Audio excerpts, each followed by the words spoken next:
Bahia já foi a vanguarda de políticas públicas para a cultura.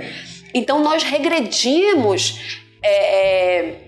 muito com os ataques recentes desse último ciclo de 16 para 22.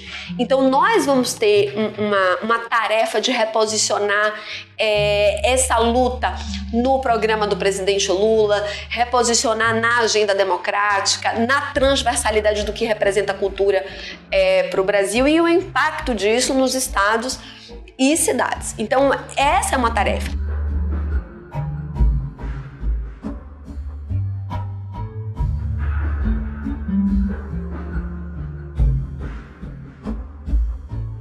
Falando de Salvador, a gente tem muitos desafios. O primeiro desafio em Salvador é por que Salvador, essa cidade que é conhecida mundialmente pela sua cultura, que tem um turismo ativado pela sua cultura, não tem uma Secretaria de Cultura. Por exemplo, nós temos uma Secretaria de Cultura e Turismo.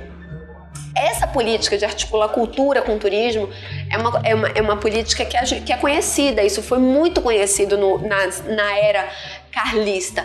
Quando Wagner assume o governo do estado da Bahia em 2007, né, ele ganha a eleição em 2006, a primeira providência é dar à Secretaria de Cultura status de Secretaria de Cultura, que antes era Cultura e Turismo. Então, associar cultura e turismo é um traço da política carlista, ou que ficou conhecida, né, como carlista.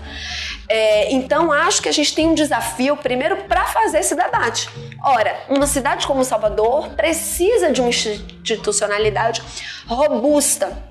Então, nós precisamos de uma secretaria específica num próximo ciclo político ou tratar dessa questão. Então, eu colocaria os desafios institucionais. O segundo desafio para Salvador é debater orçamento.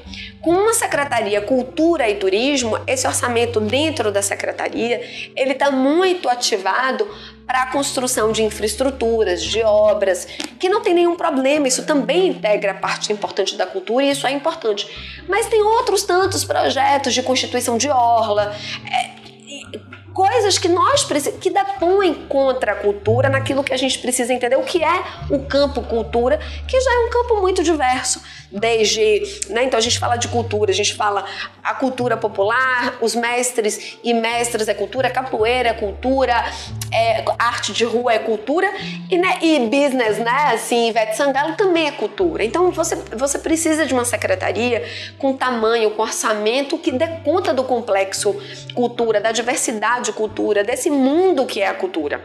Agora mesmo, na aprovação do Plano Municipal de Cultura, nós tivemos uma vitória que foi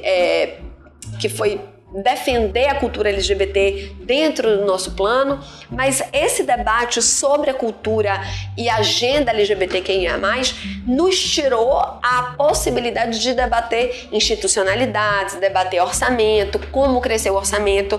Salvador tem, por exemplo, um orçamento muito menor do que uma cidade como Recife, por exemplo, que é uma cidade que tem uma cidade irmã nesse sentido, né? Tanto da importância quanto dos investimentos.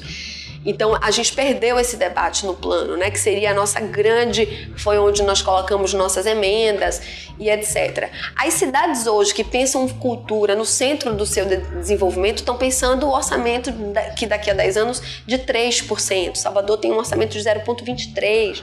Então, a gente tem uma questão premente. Salvador, nesse projeto, né, assim, de governo, tomou a decisão de investir no setor de eventos.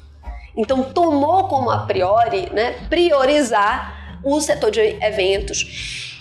E acho que é uma estratégia muito ruim enquanto pensar a cultura de um ponto de vista tático.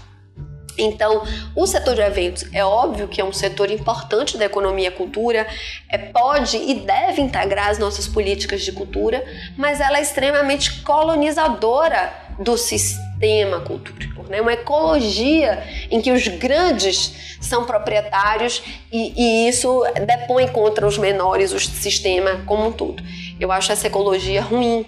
Eu diria que nós temos o desafio de colocar o setor de eventos num lugar aliado e não num lugar de prioridade naquilo que é a atividade cultura.